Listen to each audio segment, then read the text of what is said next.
Hi guys, and welcome to World of Tanks Review. I'm Buddy 1927, and today we are reviewing the T28, which is Tier 8 tank destroyer in the American line. So this is not a bad tank. I kind of enjoy playing it now, and I will recommend you'll see a night and day going from the stock gun to the Tier 10 gun. It actually does perform a lot better. Let's take a look at the tech tree and show you how we get there. Of course, you start off with the T1 to the T18 to the T82 to the T40 to the Wolverine to the Jackson to the T25 AT to the T28, and the rest of this will take you down to the T95, which is the Tier 9, and to the T110 E3. And I know a lot of you are going to ask, yes, I did not hack the game. Yes, I did not research the Tier 7 T25 AT. You are right. What I did is I went ahead and went down this line in the American tank destroyer and got the E4. And went back to the T28 prototype and just researched down to the T28. So I did not have to bother researching this tank. One of the advantages of doing that way is because I went this way initially and got my Tier 10 here. When I got to the T28, and this is how it comes, I had everything researched except for the tracks. I just had to research the tracks, and then I'm putting all my experience now into the T95. But I had all these guns, and I will tell you right now, if you're going through the T25 AT and have not researched the prototype, you're going to have to research all this. The first thing you need to research is the tracks on this thing, because you cannot add any of these two guns, until you have the tracks researched.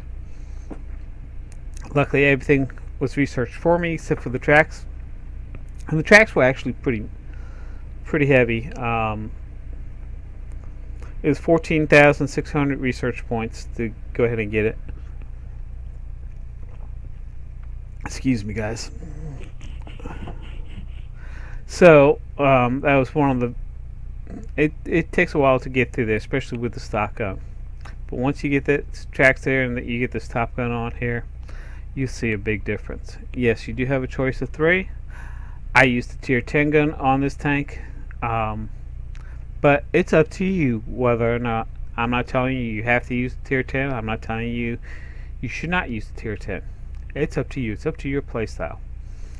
But we'll go over that a little bit later. This is not a bad tank. I kind of enjoy it. Once you realize the weaknesses of this tank and how to protect this tank is actually a pretty good tank to have. Let's go over the specs on this thing. Let me blow them up for you. There we go.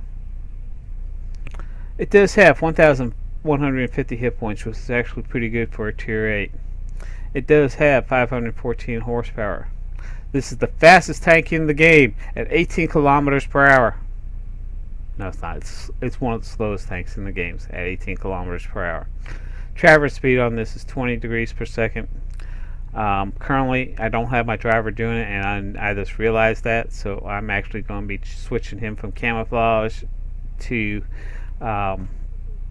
clutch braking, which will help it turn a lot quicker. You need that. This is a slow tank. Now, it does have good armor in the front at 254 millimeters of armor up front, but the sides and the rears are bad at 50 millimeters each. We'll go over the gun a little bit later. But I do want to show you this one right here. The load time on this gun is 7.68 seconds. So that's not bad considering the size of the gun. So that's actually pretty good. Gun traverse speed is 26 degrees per second.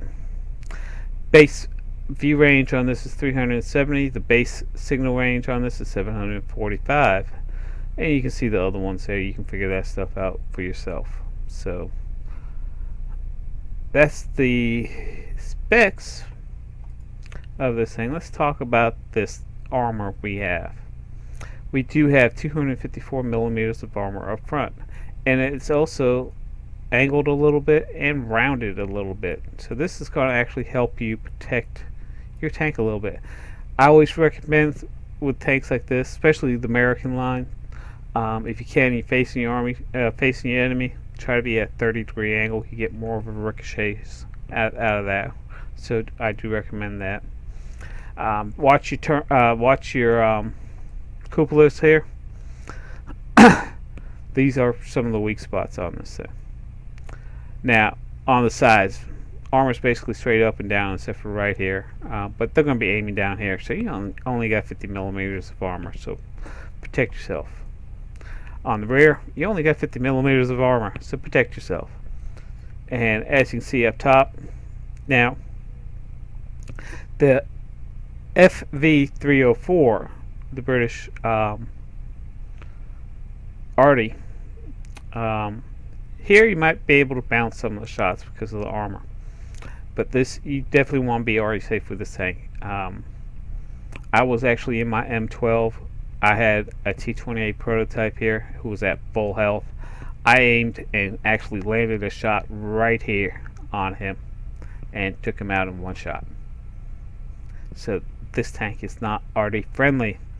You want to try to protect this as much as possible. Now on this tank, as I've played, I've actually had a FV304 hit me here, and both of them bounced off of me. So I kind of lucked out. But you still want to be already, with all tanks, you want to be already safe, especially this tank, because if you're an arty, this is where you want to aim for this tank right here. You can almost one shot this tank with one of your shells. So, but overall, this is not a bad tank. You can brawl with this thing, but remember, you gotta protect your rear and your sides. So if you're brawling with somebody head on, if he gets to your side, you're dead. And you gotta be able to keep him to your front, or at least keep your sides protected as much as possible. The way I recommend playing this tank is actually from a distance. That's why I got binocs on here. And let's go over the mods I do carry. I do carry the vents on this thing. I do carry the gun rammer on this thing. And I carry binocs on this thing. Now, you can choose differently. Oops, let me just move this stuff over to here. I want to put it on the wrong side. You can choose something differently than binocs on here, and it's up to you what you want to do. These are basically your choices that you have. If you don't like binocs, you can put camouflage net, which will help increase your camouflage rating, but I'd rather have my view range a little bit more so I can get my tank and shoot before I see. You could add that, and that adds 25%. This increases, or this reduces your chances of the vehicle being detected with camouflage net. Coated optics. This is a front-mounted gun. I'm really not going to be shooting and moving at the same time. So coated optics only gives me a 10% view range. I'd be better off with the binocs. The enhanced gun lane drive. It's up to you. You got a 2.1 second aiming time currently on this tank, and the reload on this is actually 7.59 second reload. Do the math. I can be sighted in before I get reloaded, so save the money. Binocs would be better off. Again, this is more stationary than a moving vehicle. Unless, I might use this as a rammer and it will give me, won't give me anything. I'm not going to be darting across fields, bouncing up and down and all that, because I'm only going 18 kilometers per hour. CO2, I've heard people say good things and bad things about it. It depends on the tank. If it catches on fire a lot, you might be better off with the CO2. The heavy spall liner, I'm not a big fan with it because it does add another 1,000 1,000 kilograms to your tank by putting it on, which increases your load, which decreases your speed. This thing moves slow enough. Really don't want to do it, even though it does give you a 30% bonus to your armor and give you a 30% bonus to your crew's protection of your crew from injuries. Pros and cons. It's up to you whether what you want to do. Gun rammer, of course, gives you that 10% loading speed. Oh, it reduces your loading speed by 10%. I recommend it on any heavy vehicle. Toolkit, and that's another pro and con. It gives you a 25% boost to your repairs, so it's up to you. Some people like using it on heavy tanks. You can use it on this tank destroyer if you get tracked. It will help your repairs on your track a lot quicker. Ammo rack, give you a 50% boost to your durability of your ammo rack. Up to you. And of course, fence gives you 5% to your speed. So I do recommend that you at least put on the fence and the gun rammer. This one here is actually your option. Actually, all three of them are your options. So do what you want. Put the mods that you like. Those are the mods I use, and you understand why I use them. But if you have something different and your play style is different from mine, I'm not right, you're not right. It's up to you. There's different play styles in this game, and it's up to the person's play style is what kind of equipment and what kind of guns that you're going to be able to put on here. Because if you take a look, oops, I'm sorry, hit the wrong gun.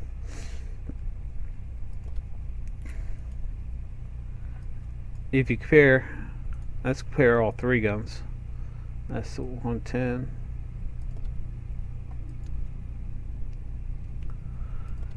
I did it again. Okay. Compare all three guns. This is your base gun, the 90mm. You have the 105. And you have the 120. And again, I recommend the tier 10 gun because of the damage and all that. It's about a second. Fires about one more round more than. No, I'm sorry. Rate of fire slows as the tank goes up. 8.7 seconds, but look at the damage isn't that good. The 105 is 7.7 seconds. Damage is not bad. Aim time is better on this. The 120, 6.5. So you fire one more round with a 105 than you do with the 120, but I'll do more damage. So yeah, I'll go with that gun. The gun is your choice. I recommend the tier 10 gun compared to either one of those tier 8 guns overall. So that's your choice. And guys, remember, there are different play styles in this game. People play this game totally different from one person to the other sometimes. We have over 1 million players on this thing, so there could be 1 million combinations on how to play any one of these tanks. Not one way is right and one way is wrong. It's up to your play style. So remember that. So I do have this tank in action. I will see you all on the other side. Hi guys, and welcome to World of Tanks Replays. I'm Buddy1927, and today I'm in my T28 Tier 8 tank destroyer in the American line. The map we are on is Redshire, and this is actually a Tier 10 battle that we're in, and this is actually the first time I've had this tank fully equipped. And it does have the tier 10 gun on it, the top tracks and everything. So we're going to see how this tank does fully loaded overall. So we're going to move things up a little bit, or speed things up a little bit.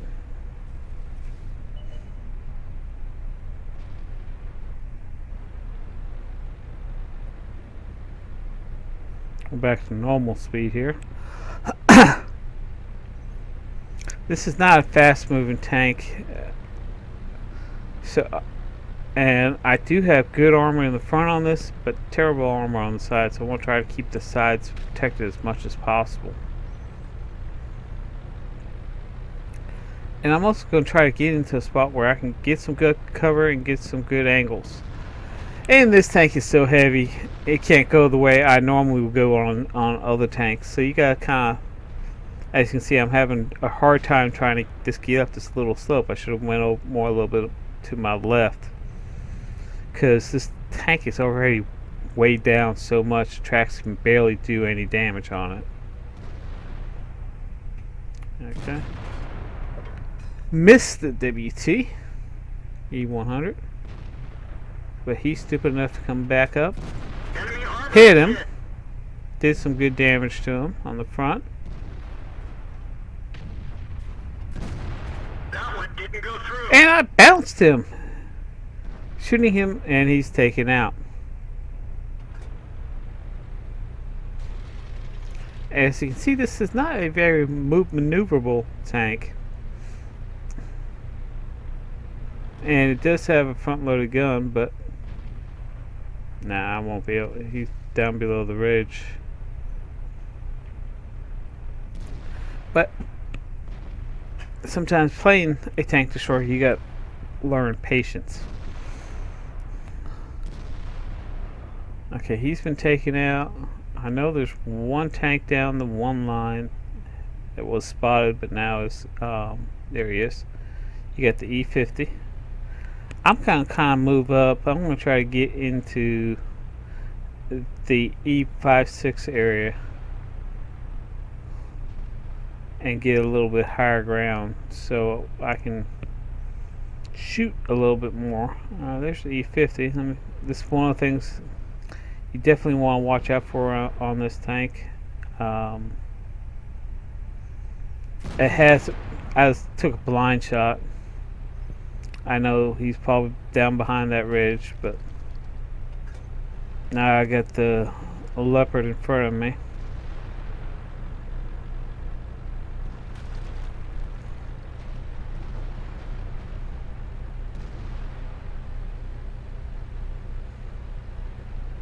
Let me see if I can get a shot on that E50. I hit the E50. Said hello to him, and he's taken out.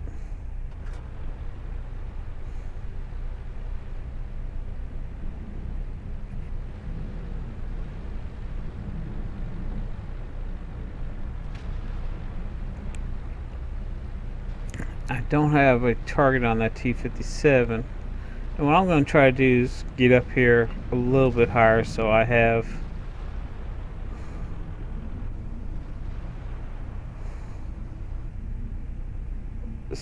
a better angle. I got an IS-3 up top there and an ISU-152 up there. Or actually, he's a little bit further back. I'm kind of using this ridge to hide myself a little bit.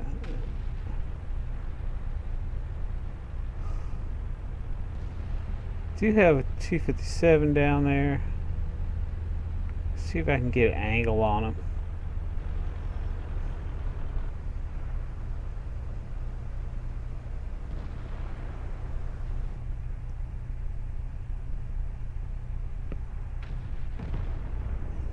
And he's dead, so I don't really have to worry about that angle no more. Score is 9-3 right now, and we're actually winning this. And like I said, this is a slow moving tank, and I'm trying to get into position a little bit more. Where there's the leopard.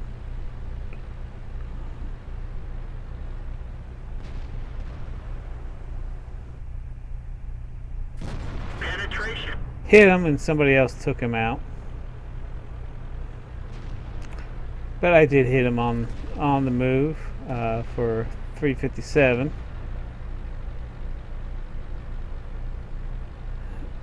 I got the IS-3 up top there. Now this thing does move when it goes downhill. It's just going up that hill. One thing you definitely want to be leery of, and of course this is on all. There's a T28 prototype. Let's see if I can get an angle on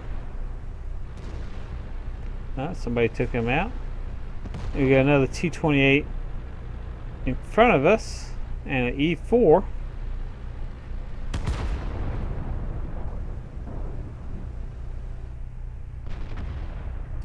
Enemy armor is damaged. Hit the E4. And he's taken out. And that is game, guys. So that was definitely a victory overall. You can see now this was a tier 10 battle I was in, but I actually did halfway decent on it. It is a slow moving tank, and I try to protect myself as much as possible. So it's not too bad. If I remember correctly, in that battle I shot a total of 7 times with five hits for 71% hit ratio, so it's not too bad. It was not a tier times. It was not a 2 times rating game or anything like that, and it was the first time I actually went out with the top gun, top tracks, everything fully decked out on that gun. So it's actually a pretty good tank. You just gotta learn how to play a little bit. You gotta hang back a little bit and try to figure out which way the enemy's going to come, so you can actually surprise them. I did play this tank on Stalingrad, and I went up the one line, the beachhead, got past the bunker on the beach, then came back up behind and surprised. This is back when I had the tier 8, the stock gun on this, and actually came up behind 3 tanks and surprised the hell out of them because I never got spotted. None of the lights went down the one line, and I actually maneuvered myself right up behind a T30 and a T34, and I was shooting both of them in the butt, and they were trying to figure out where the hell did I come from. But we did win the game. I did get finally taken out once they figured out what was going on. But sometimes if you can hide this tank with with your surroundings, and if I would have had the tier 10 gun then, I probably would have done a lot more damage. I ended up doing 1,600 damage in that game. This game I did about 1,800 damage. It wasn't much in damage, but I did damage 4 tanks. But if you can hide this tank in the surroundings, and like in Stalingrad, if you get, like I did, go up the one line down the beachhead and come up behind and surprise the hell out of these guys. This is not a fast moving tank, I'll tell you that right now, but if you can hide this, but it is a deadly tank. If you can hide the tank, it will be pretty good. So if you like this video, please like us on YouTube. If you have any comments, leave your comments down below on my YouTube page. I'll try to answer them to the best of my ability. There is one question I'm being asked a lot, and I will I'll go ahead and start putting it into in my comment area. I use Otis Modem for my mod pack, Otis Modem mod pack, and there's several mods that you can select from. The main one I use for my guns is Melty Math, which is the blue ones and all that. The blue gun sight, and does a lot. It allows you a lot of information when you're playing, and there's several versions that you can get, so check it out. I'll leave a link down below. As a matter of fact, I'll even set up a link on my website, which is at buddy1927.com, so check out my website. Now, if you haven't done yet, subscribe to my channel. This way you know when the latest videos that I do come out. I'd like to thank you again for watching this video, and do me a favor, save some tanks on the battlefield for me. You all have a good day.